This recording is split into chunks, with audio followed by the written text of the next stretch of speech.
Target সেই একটা দিছে মাথায়, একটা দিছে নাকে দিছি। আপনার নাম কি বাবা?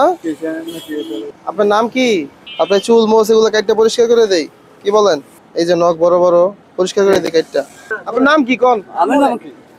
আমার নাম কি? ভাই ঘরে তো একজন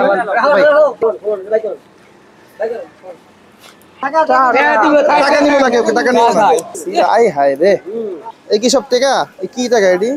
আচ্ছা টাকা একটা বলি, একটা বলি না, একটা বলি না, একটা বলি না। এই আপনার টাকা, সব আপনার টাকা। দেন দেন, এগুলো দেন সব, একটা বলি না।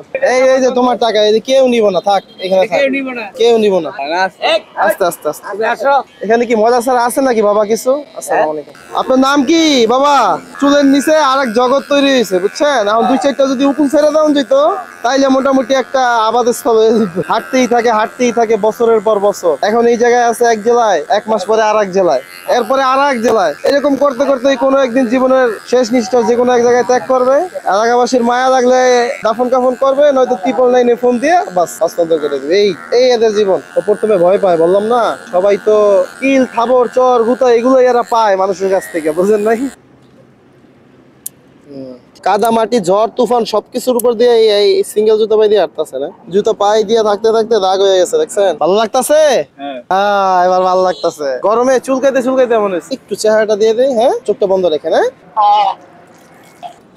চিন্তা করছে খাই দেখি কেমন লাগে। খুশি তো? তাছাড়া তো আমার নাকের উপরে ঘুষি।